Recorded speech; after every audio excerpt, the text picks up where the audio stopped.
Pictures. Okay, so if you recall, we had some goals that we set for the conference, and we're just going to flash those up here. Ashley's doing that.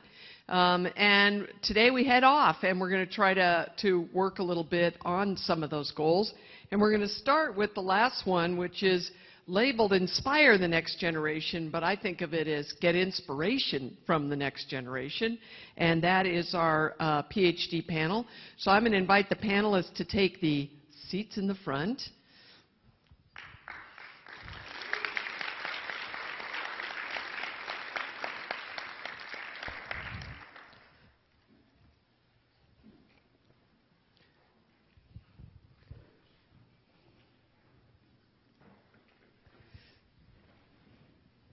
So these are 4 exemplary individuals who are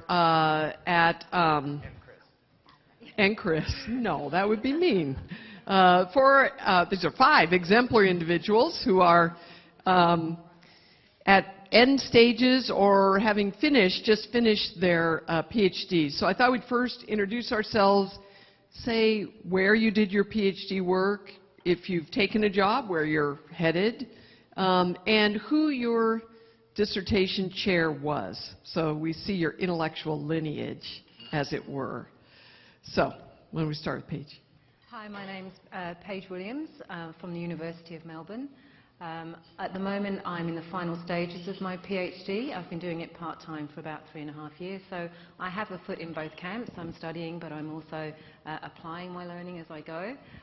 My supervisor, I'm not sure what is Lee Waters, who's the director of the Positive Psychology Centre at the university. So that's my lineage, very proud of it. Good, good. Good morning. My name is Delia Mannen, and I study at ESADE Business School, which is in Barcelona. I'm presently 3 weeks away from my defense, which is exciting. Thank you. And the head of my tribunal, my committee, is Lance Sandilands. I'm Chris Myers. I just finished up a month ago at the University of Michigan, and I'm starting as an assistant professor at Harvard Business School in a week. And? Oh, right. And my advisor is Kathy Sutcliffe. I'm Doug Lepisto. I'm at Boston College. I'll be finishing up in the next month or 2, defending my dissertation, and I'm starting this fall at Western Michigan University, and my advisor is Mike Pratt. My name is Stephanie Creary, also from Boston College. I finished defending my dissertation a few weeks ago. Doug is my cohort member. My chair is also Mike Pratt, so Mike's been very busy. In about a week, I'm starting at Cornell University as an assistant professor. Very nice. Okay, we're going to get a big dose of Mike Pratt today, so we can hear a lot about that. So, and this is something I'd like each of you to answer. And so how did you first encounter POS ideas, and what attracted you to them? Want me to go first? Well, we don't want to always go in the same order. Let's start with Doug. Okay. Beautiful.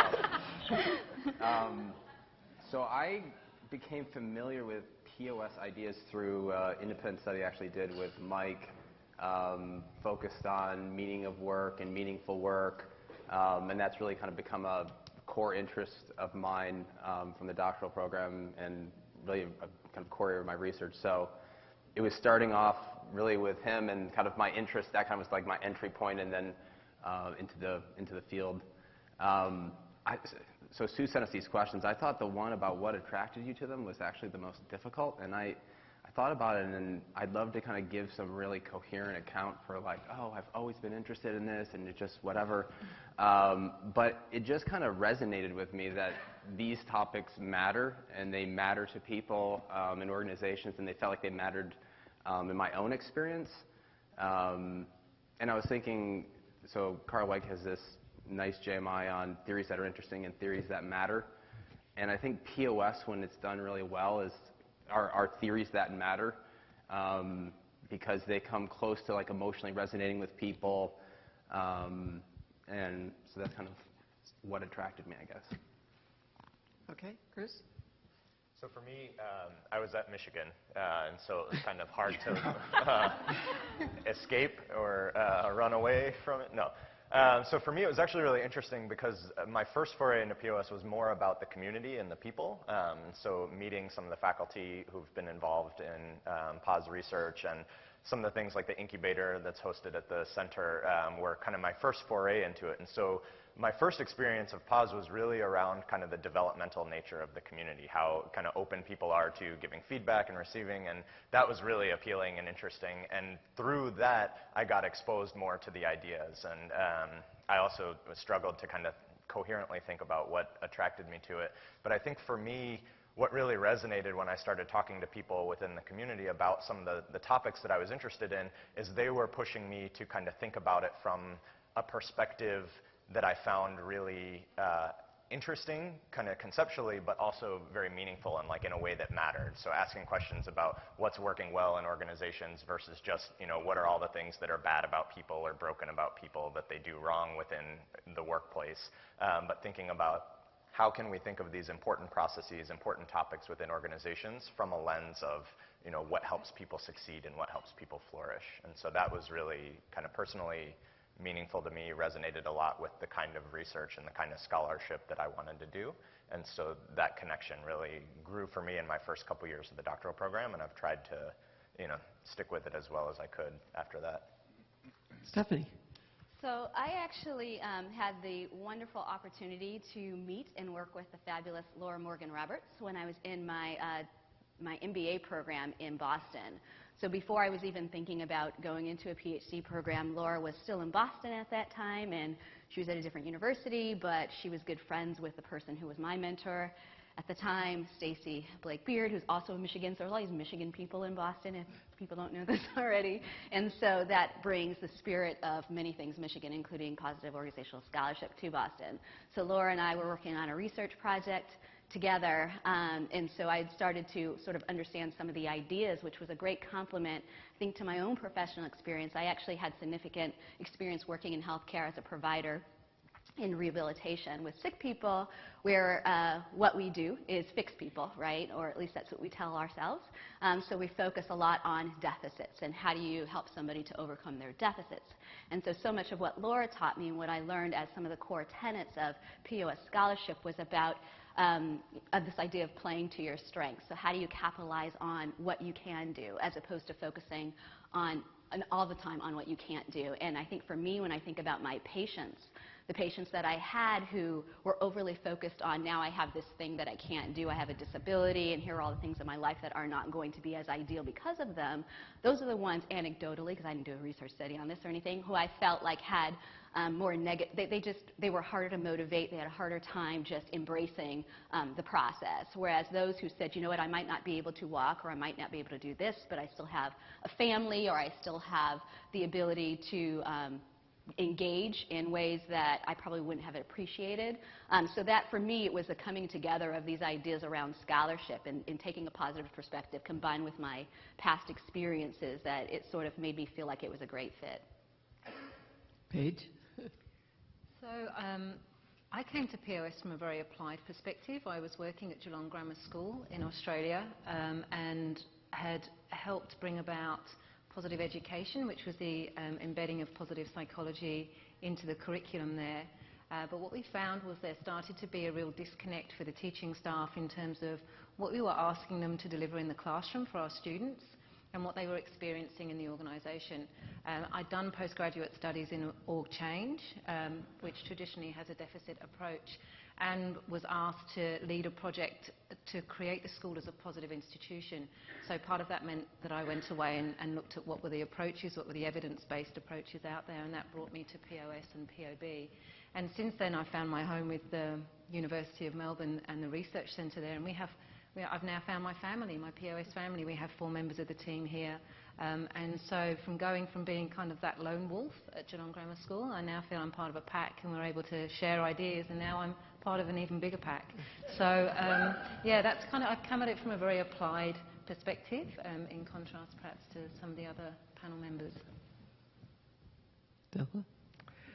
So there's a mantra I've been reflecting on lately that says, allow what you are seeking to find you.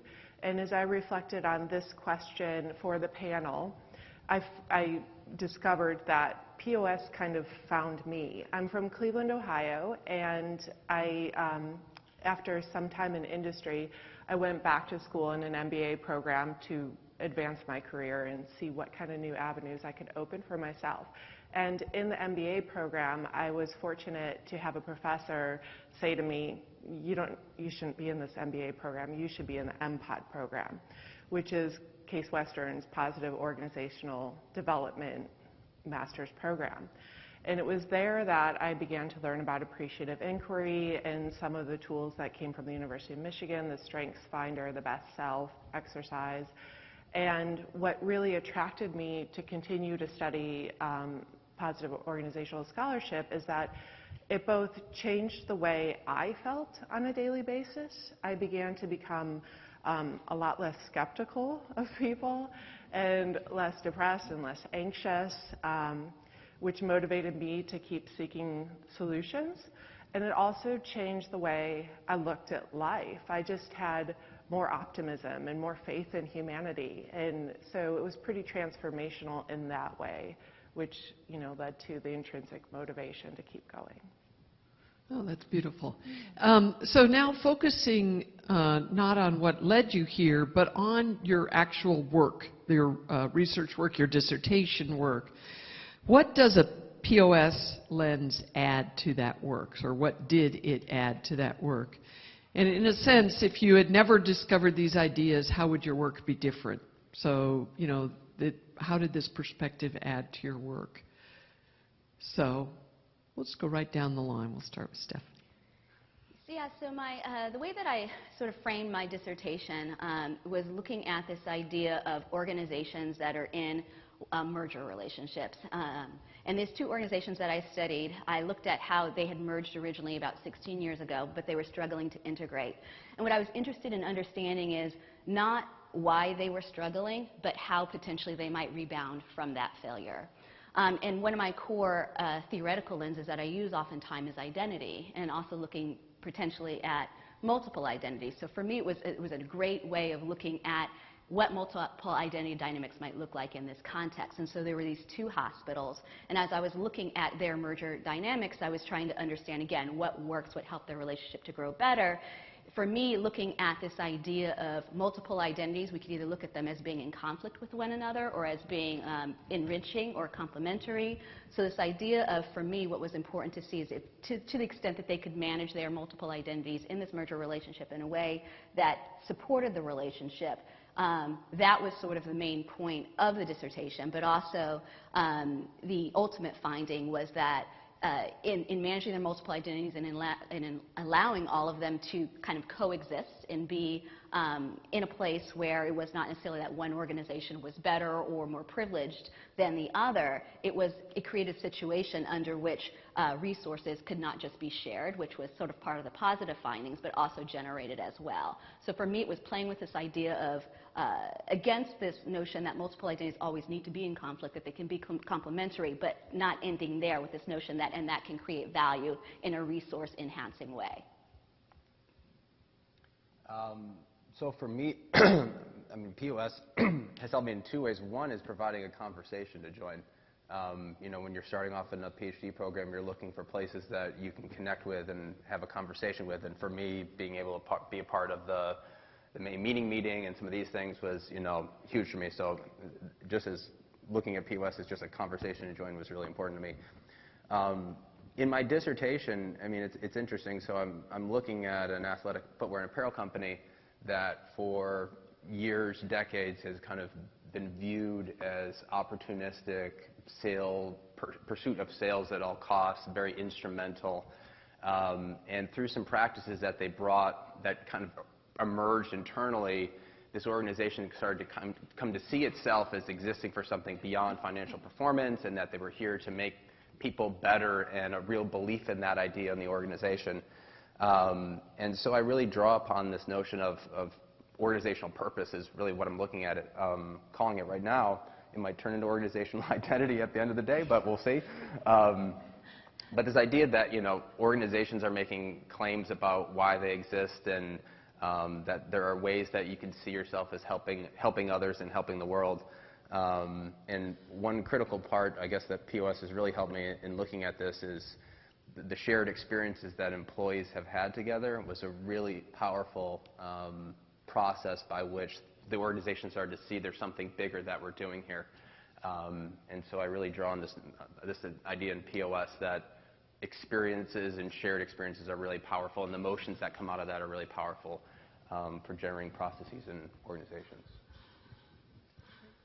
So most of my research looks at how people learn and develop at work. And what a POS lens has really added for me is two things.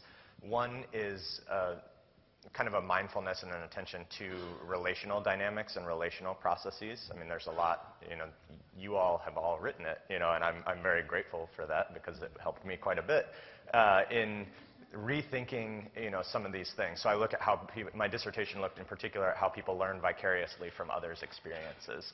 And rather than just taking kind of this social exchange view, right? I watch Doug, I imitate his behaviors as best I can, and, I go about my way, really thinking about what's the relationship, what's the kind of relational fabric there, what are the multiple dynamics going on. So not just at kind of a tangible knowledge level, but also at an emotional level, and all these kind of micro moves that are going on there. So that helped a lot. And then probably the biggest thing was just a perspective on kind of generativity and resourcefulness, or kind of resourcing, in the sense that a lot of the literature that I was being exposed to in terms of learning, in terms of social learning in organizations as well, kind of treated it that, there be knowledge out there and you need to go and find it, right? It exists. It's this kind of tangible thing that you can go out and find. You can pass it from one person to another. And so the POS lens really helped me try to think about that differently as, something that is actually being generated in interaction, that it's much more kind of organic and much more, endogenous to these processes that are happening, rather than something that kind of exists more formally that you need to go out and, we talk about seeking knowledge or sharing knowledge or transferring knowledge like it's this little piece of paper that you can pass around. And so the POS lens for me helped kind of, bring a new way maybe of thinking about that process as, more about generating or creating rather than finding and transferring. And that was really powerful for me. My dissertation work is on the study of dignity, what is intrinsic about being a human and how you honor and respect that.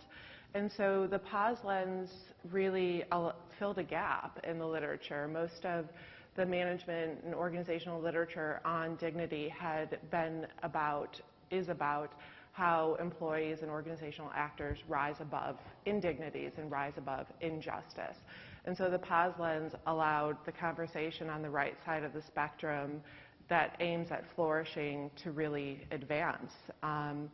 And the dissertation was qualitative, and it focused on some ideal cases, which I think just opens the conversation more to how some organizations can achieve the promotion of dignity.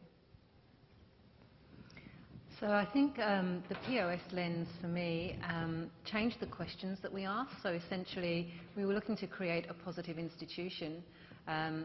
We were looking to create cultural change, but rather than asking the question, how do we change the culture, we asked the question, how can we be a flourishing institution, and what might that mean to us? So I think at that level, it changed the questions that we asked. It meant that we took an evidence-based approach to our change, and that was the scholarship side of it. And it moved our perspective up and outwards and beyond just what are the micro-interventions that we might need to take to a whole system perspective. And so in doing that, that's something quite unique in schools. They're very good at working in silos. They're very good at thinking about what's the job that needs to be done today. So POS added a lot of value in terms of the approach that we took, the fact that it was evidence-based, and in terms of changing the questions that even started the journey for us. Okay, so these are about how this lens affects your scholarship and the ideas and how they got you turned on to various areas. So we're going to shift a little bit, but it's still staying on each of you. I'd like to talk about matters of identity. So have you reflect on, to what extent do you self-identify as a POS person? Are you comfortable with that identity? among your colleagues at home. I think we know how Paige would answer that because she's found her family. But the rest of you, your colleagues at your home institution, at other institutions, at the Academy of Management, at APA, wherever you might land. And as you think about how you are thinking about your own identity and managing it with respect to various audiences, what factors influence your answers? What here, how you go about it? So Paige, do you want to start with that? Yeah, I feel very comfortable self-identifying in the field because I feel that it's, I believe that we have robustness to the work that we do. And so I have, when I go over and work in the Faculty of Business and Economics at the university, and I talk POS with them, I can do that with a robust evidence base or a growing evidence base. And I think that adds, that means I can do that from an authentic base. I'm someone who feels that things need to be real and we need to be open about the caveats in our field and the areas where we still need more evidence and the fact that we're a very young field. But I think we can also be very clear about the direction in which we're moving and the growing evidence base that we have behind us. And that's why I feel comfortable. I think that we can make a difference, that we are making a difference, and I think our evidence and the way that we structure frameworks and give people a pathway forward helps to have those conversations with authenticity and with confidence. That's how I feel. Sure. So I also 100% identify as a POS scholar, and I'm very proud to. I believe in the work we're doing, and I believe it can make some real change, both in scholarship and in practice. I will say that it's challenging at times. At ESADE, as far as the doctoral cohorts go, we're small cohorts, between 5 and 10 per year, but the 5 and 10 span all management disciplines. So there's a supply chain management colleague of mine, there's a strategy colleague of mine. And I was sort of the POS person. And I was not just the POS person in my cohort, I was the POS person in the business school. And so when I would lead a doctoral seminar on appreciative inquiry or something, some other similar topic within our field of focus, I'd walk into a room of skeptics. You could just read it on their faces, and they'd kind of have crossed arms, and they're like, prove it to me. Show me what you know. Let me see if it's as valid as you think it is. And that's hard. I mean, that becomes tricky when you believe in something as much as you do, and you have to prove over and over again the worth and the credibility and the rigor of what we study. But it never for a second shook my identification as a POS scholar.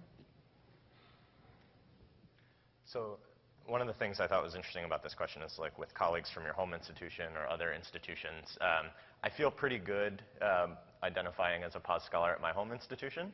That proves to be less problematic.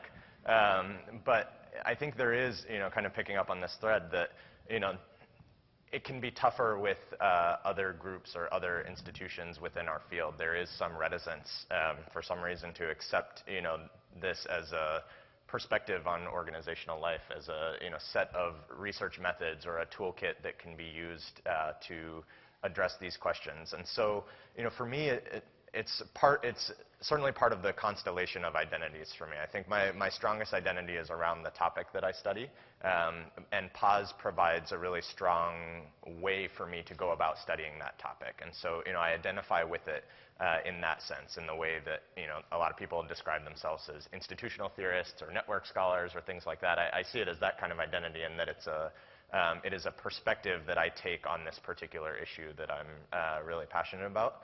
I also am a little skeptical of all those kind of labels too, I should just say. Like, when someone tells me they're an institutional theorist, I become immediately suspicious. To me, it's about, kind of the questions that we're asking and answering, and I think within the POS community, we ask and answer really interesting questions. And so the kind of overweighting of that label of, like, oh, you're a POS scholar, that means you must do all, the perception of others is that you must do all of these things, right? You only care about what's going right in organizations. You completely ignore this whole other field of organizational studies, I think has gotten overwrought a little bit. And so one of my hopes, I know it's one of the later questions, but going forward is helping people elsewhere in the field see what we contribute and better understand how that relates to other perspectives in the field, that it is one of many different perspectives that can be taken, but it's not this all-encompassing thing that means we ignore everything else. Paige? Well, I just wanted to share something that we experienced at Geelong Grammar, and that was when we first introduced positive psychology. We went out there, first of all, and everything was labelled positive psychology until people, as soon as they saw the words PP or anything with that acronym, they kind of vomited to one side and went, please, no more positive psychology. So I wonder, whilst we can self-identify as a POS scholar, if sometimes actually the covert operation is the way to go. You can still ask the POS-based questions. You can still disrupt things without having to wear I am a POS scholar on your forehead. And I just wonder if we're looking to move the field forward, if we're looking to create change, we don't always have to be waving the flag at the front. I'm not saying we shouldn't ever, because I think we should be proud of the work that we're doing and can be and have every reason to be. But sometimes just the right question at the right time is being the POS scholar, is being the POS person in the room. And I just want to put that out there. I'm going to be calling you a lot. Feel free. Okay, let's continue on. Doug? I mean, I would say I'm a POS person when I'm presenting myself in front of some audiences, and other times I'm not. And it's part of the constellation of kind of how I see myself as a qualitative scholar and all these other kind of research identities that I have. I think this notion of, when do I not present that identity to an audience, why do I not do that, is, whether it's real or not, what I imagine, and you get little conversations about these ideas, that there's an impression that POS is, and I was trying to think, what actually is it? Is it too naive? Is it too idealistic? Is it too ideological? What is that thing that people kind of hedge against? And I don't know what that answer is. It seems like maybe what it is that the rest of the field says they study the way the world is, and POS has a kind of a tilt towards it that says they want to see the world the way it could be. And that this idea of, well, maybe if it's about what potentially could happen, it doesn't apply in all these settings, or this is a rare occasion. I don't know what it is, but I certainly feel that sense of kind of skepticism in the in terms of presenting that identity. And I agree that that's one of the biggest. I think that's one hurdle for the field as it moves forward. Is there's lots of evangelism around these ideas, and being able to be credible along with that evangelism, I think, is important. So I love this question, and I love the discussion around this question, because so personally I actually do not experience any sense of conflict with being a member of this community. My research, most of it is about multiple identities. So fundamentally I see my positive scholarship identity as one of the many identities that I hold. My identities are integrated. I'm very proud of that. When I talk to people, I have positive spillover, positive coactivation. I like for people to say, yeah, you're the person who sort of does all of these things. And so when I study other people, or study myself, or study organizations, anything that's like plural or multiple, it's always to sort of get to an understanding of what makes somebody sort of who thinks of themselves or some entity that way different from somebody who sort of is always trying to figure out, like gauging or hedging their bets. So I don't do that. I'm sort of like, this is sort of who I am. But I realize that other people have like sort of other things that they're dealing with around that. So for me, when I think about the question of what potentially is there, why might there potentially be a struggle, I actually liken it to one of the other identities that I hold as a diversity scholar in that community that I belong to, that can be viewed as on the margins. And this conversation is like the exact same conversation. It's just like different people sitting in front of me, but struggles with the same issue around sort of how do we how do we feel, this idea is around legitimacy, right? And I think for me, I've just spent so much of my life, whether it's in my scholarly communities or in like my own socio-demographic communities, being part of groups that are not in the majority. So to me, this sort of just feels like life as it stands. And so I actually fundamentally see this as an issue of sort of like dominance or lack thereof, or of majority versus minority. And to me, this just feels like very much the epitome of a conversation about when you're not like the majority, you don't have as much power, how you feel. So my answer to that becomes we just need much more of a critical mass of people doing this type of work and feeling legitimate and positive about it and saying, yes, this is great and here are all the wonderful things that we do. The last point that I want to make is what made me feel really great recently. So Laura and Brianna Barker-Kaza and I recently had a paper accepted that was a conceptual paper to a journal, and the first round of reviews was, they just were not all about this positive stuff, right? And it was just, I'm not getting rid of the positive angle because that was sort of the point of the paper, but what we realized we had to do is we had to include all the other scenarios where things didn't work out in such a rosy way in order for it to be legitimate. I would like in the future to not have to do that, but anyways, we did that, and by the end our editor's letter said, this is great. There have been apparently so many papers in the last few years that have taken a POS lens, and so she actually took the time to write in our letter accepting our paper saying that I really think that there's like lots of energy around these positive ideas, and I think this is actually a good way forward. So I do feel like positive about the direction in which we're headed as a community. Well, it's a perfect segue to the next question, which is a little bit about, and I'm combining a couple here that you guys have in front of you, but a little bit about now the field as in general, as opposed to each of you as individuals and how you're going to manage your life. Sorry, Chris, for putting you on the spot. So what would a best possible future look like for POS in, say, 5 or 10 years? What would be different than is existing now? What would the headline developments have been? What have been the challenges, and how have we overcome them? So there's a large playing field here for your answers to this. But it's really thinking now about this field as a whole, POS, and if you think 5 to 10 years out, what would you like to see? Challenges, accomplishments. Who would like to start? I'll chime in. Thanks. So what I hope will be different is that there are more graduate programs dedicated towards this study. To my knowledge, there's 5, maybe 6 who have specific degree programs with a positive lens. And when we speak of challenges, I think something else we speak of is just time. It's a very new way to look at scholarship in life. It's just in the year 2000 that Seligman introduced this idea, and that we've all come together and grown and advanced the field. So with graduate programs dedicating themselves to a more positive focus, you catch the youth early on, which changes the conversation, which changes the critical mass, which changes over time. So that's something that I would really like to see change. Another thing that I would like to see change is more micro-communities. I know the Positive Relationships at Work micro-community is thriving.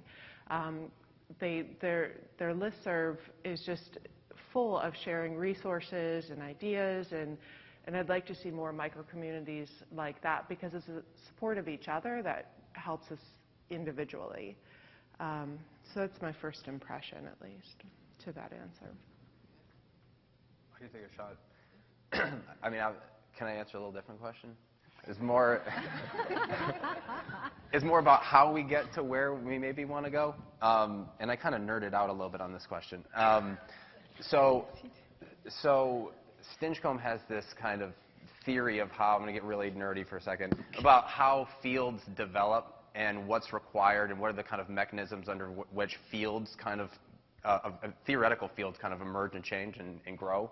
And he identified 3 things, and it seems like these are the 3 things that kind of maybe need to, our way of thinking about how POS could get to the future it wants to get to. One is commensuration, so being able to talk about standardized concepts and constructs and definitions, and measures. And measures. And that enables two things. One, it develops a common language within the field, but also once we start seeing POS as having certain characteristics as a lens, then it's more likely outsiders will adopt our ideas because they can see, oh, POS has these features. It's about strengths, it's about experiences, et cetera. They're more likely to adopt those ideas. Second is evangelism. So you need to convert adherents to your perspective.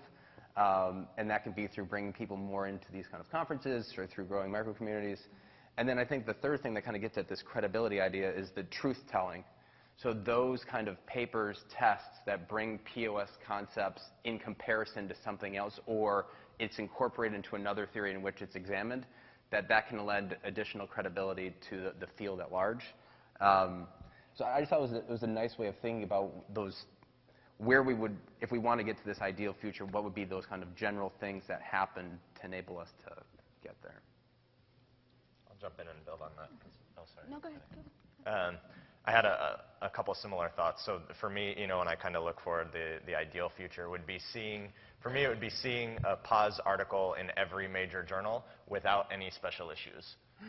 Like that it happened as sort of the normal course of life. And I think the things Doug brought up and others have mentioned too are awesome ways in terms of getting there.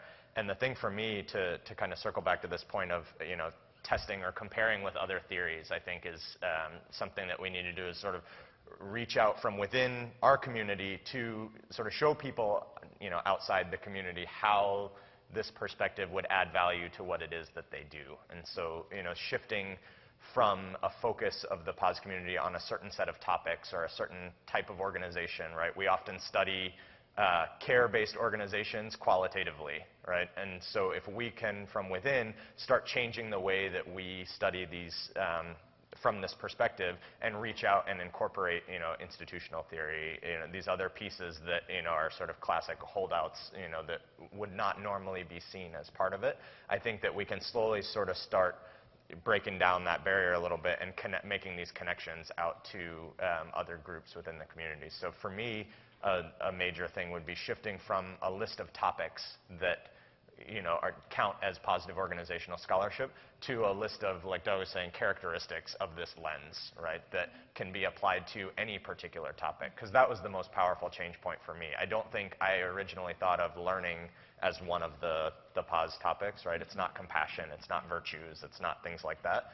But when it was shown to me how this lens could be applied to the domain of learning, that's when it really clicked for me, and I sort of, became a convert, that it became really powerful. And I think the more we can reach out, to people who may not necessarily see their domain of research fitting and demonstrate to them, like, oh, well, here's 4 research ideas that, would be born in your area from bringing this perspective, I think we can start to make those connections. So just building off this idea, because there's a recent paper, Warren Nilsson has this AMR on positive institutional theory, and I think is a great example of being able to bring POS to institutional theory and to show how that lens, which the key characteristics he draws on for POS is about emancipation, agency, experience, and how those things can be applied to institutional theory. I think that's an awesome example of bringing to life what Chris is, kind of talking about. Yeah. So I'm just going to add real quickly. This is sort of, for me, it sounds a little lofty, but I feel like, again, I was mentioning the paper that we wrote. I felt like our work is held to a different standard in terms of having to sort of go through multiple scenarios. So if you're presenting a positive perspective, what can often happen, what happened to us in our review process is, okay, so we need you to go through sort of like all the issues of sort of like conflict or the negative scenarios that might exist in the universe before you start talking about like what the positive are, because we can recognize it in the literature. Oftentimes we talk about organizations are toxic or managing multiple identities is a problem, and that can create negative outcomes for a relationship with a manager, right? So the fact that we had to sort of present that and then present sort of what we thought as the contribution, a positive perspective, is sort of one way to look at how we are evolving. I would love to see, to the extent that this could potentially happen, is it becomes not only a fundamental way of how we think about organizational life, but if for scholars who present sort of work around burnout or toxicity to be able to held to a similar accountable standard about having to actually also present a positive perspective, as well as addition to saying, like, here are all the things that are wrong and that are negative in organizational life. Well, here are the things that actually go well, and here are the experiences that people have that actually enable them to thrive. And I think building from that, tough standard. Yes. yeah. But I think almost the ultimate sign of success is when we don't have to call the field POS anymore, because it's so embedded in the field of either OD or OB or whatever we call that field, that there's equal. How do I want to frame this? There's equal weight given to both perspectives, and whether you're writing from one side primarily or the other, it's exactly what you say, Stephanie, that you have to balance both perspectives. So the field doesn't have to self-identify, the field doesn't have to defend, because actually what we have is both sides in a balanced way, and we've got a fair way to go before we get there. Okay, I'm going to ask one quick question, and then I'm going to open up for thoughts you might have. These don't have to necessarily be questions. They could just be joining in the conversation that these guys have started. So I'm going to ask you just quickly, what one research topic other than your own within the area of POS is particularly exciting to you right now? For me, it's mindfulness. I'm really into the scholarship coming out on mindfulness and the capability to promote love and care in these seemingly really soft topics, but in organizational life, and just the capacities that opens up. For me, it's not surprisingly positive change, and the mechanisms that drive positive change that mean we can reach places, whether it's individuals, teams, organizations, beyond what we thought was possible. For me, it's the work that's coming at it from kind of a view on positive relationships. So the paper that was presented last night, for instance, gets me really excited. I think I came in with kind of the classic view of there are individuals and then there are groups, and magically we just get from one to the other. And so I think, for me, one of the big contributions is of this community is thinking really hard about those relationships. And so I've been trying to read more around that. I think being able, this isn't a specific topic, but being able to talk about a lot of the POS ideas at a more macro level of analysis, whether that's at organizations or fields, I think is an exciting area for it to grow. And that you see there's a special issue on the AMJ about organizational purpose, and so these ideas are in the air, but being able to talk about it at a more macro level I think is really exciting. So if I identify my POS areas as positive identity and positive relationships at work, and I have to pick something that's like not that, I would say the work around resilience is something that I think is speaking to me on a scholarly level and a personal level. I think as sort of the last couple of weeks in this country have been really difficult from like a lot of social issues that are happening, and I watch my friends post on Facebook just feeling like really fatigued and really, you could just see people just feeling really like weighed down by all of the negative things that are happening. And then every once in a while somebody will post something that sounds like resilience, like here are the things that you need to do in order to feel resilient, and that's not allow yourself to feel like you can't get out of bed in the morning. So sort of I'm thinking about that as a way of a way forward for kind of tacking on to some of these other ideas. Wonderful, thank you. So, who'd like to start? We have all of them, we have all of you. Yes.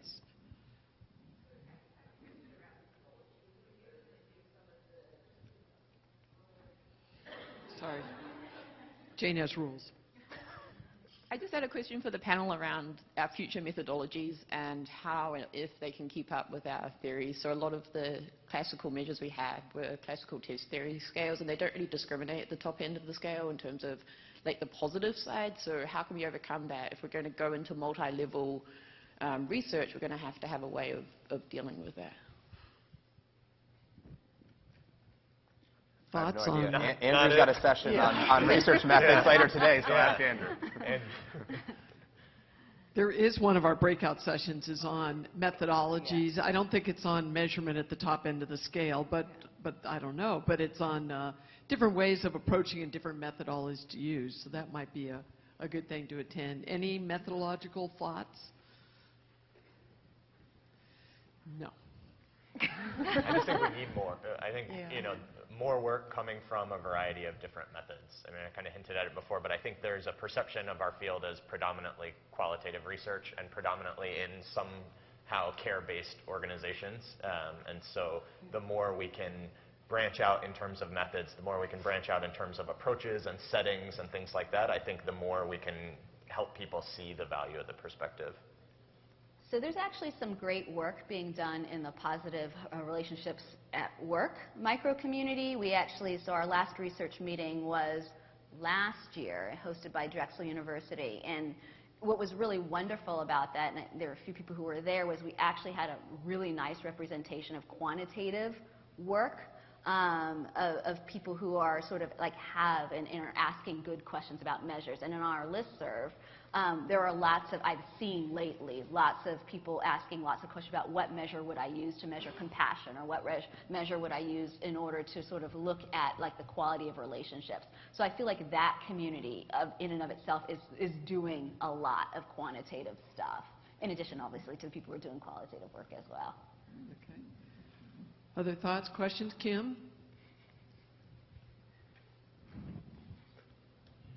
So I think I detected among you, several of you, that somehow you feel chagrined or potentially embarrassed or at least not forthcoming about this self-identity as a positive scholar.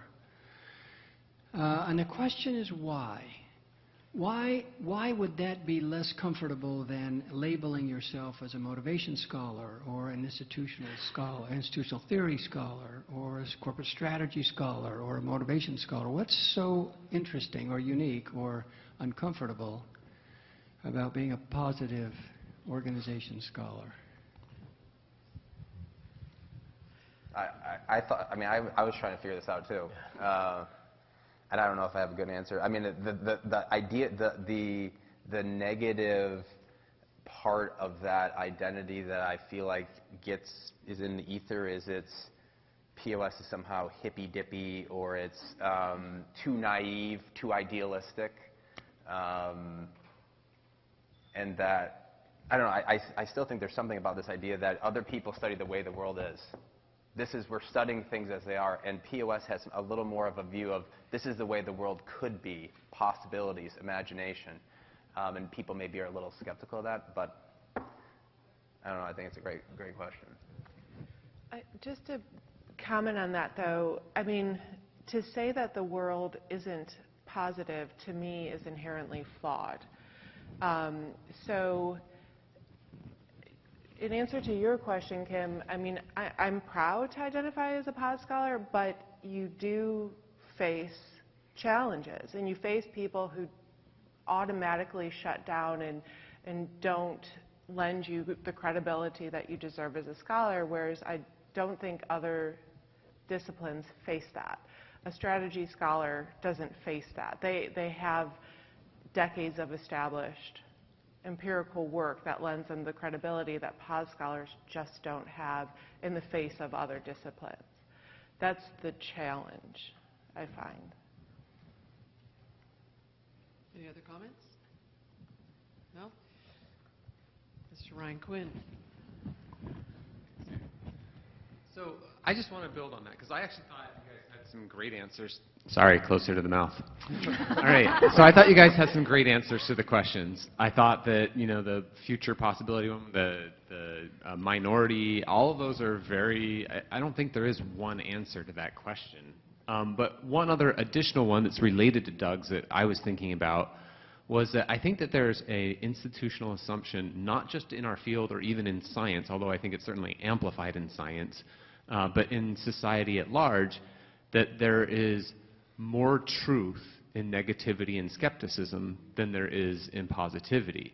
And I think that's that would require a fundamental institutional change to not have us encounter that. And one of the examples I was thinking of was at ICOS when I was a doctoral student.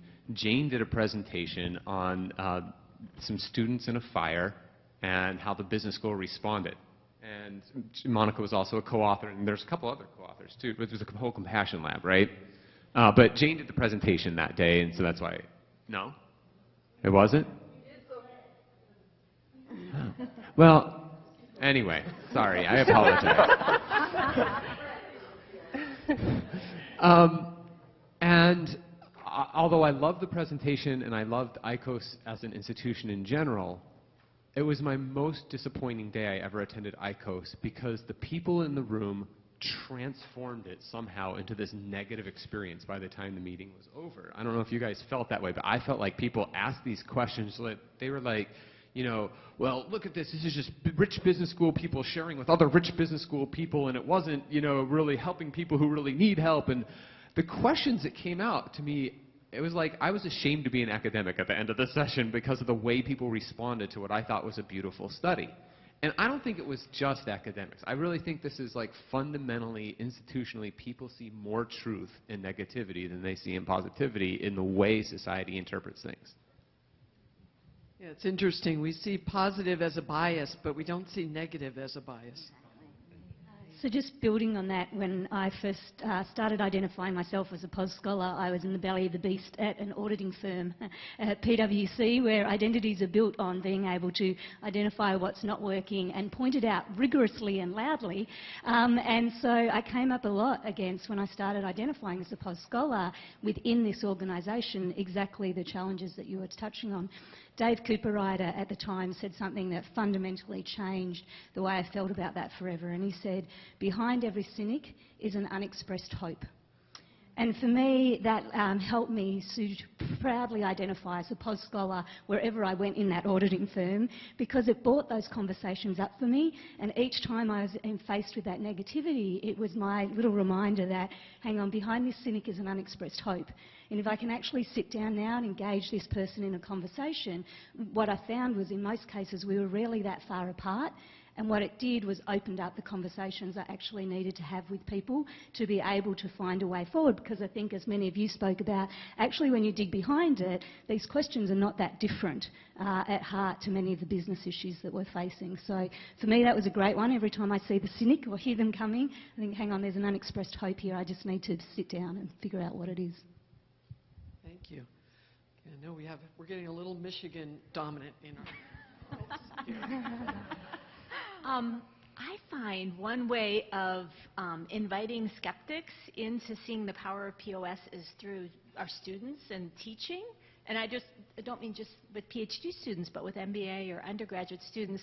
Like I love, Laura, can I use your example of bringing the reflected best self to Harvard when you were there, and for people to begin to see some of the glimpses of how it could transform people. And so sometimes it's not always through the research where we can really plant a lot of seeds, but it's through our teaching and where people can see how our students become so transformed.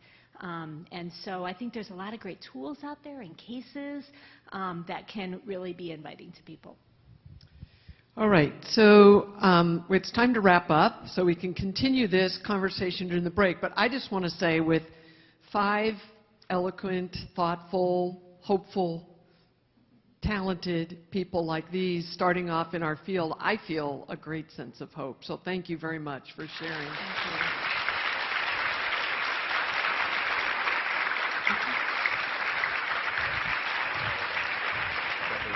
you. Can we do something? So I think it's appropriate, because we're the next generation, that we do a selfie. Okay?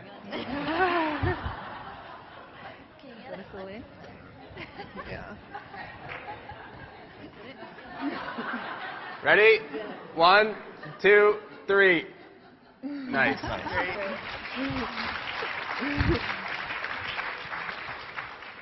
Can't wait till that's up on Twitter. So, yes, no, we are. We're on it, Jane. So, okay, we have a break. Go ahead. Are 30 minutes long, so that you can do connections with each other, with the panelists, with people who made comments that interested you, or follow up on these conversations. And then after the break, you will be joining one of the track sessions.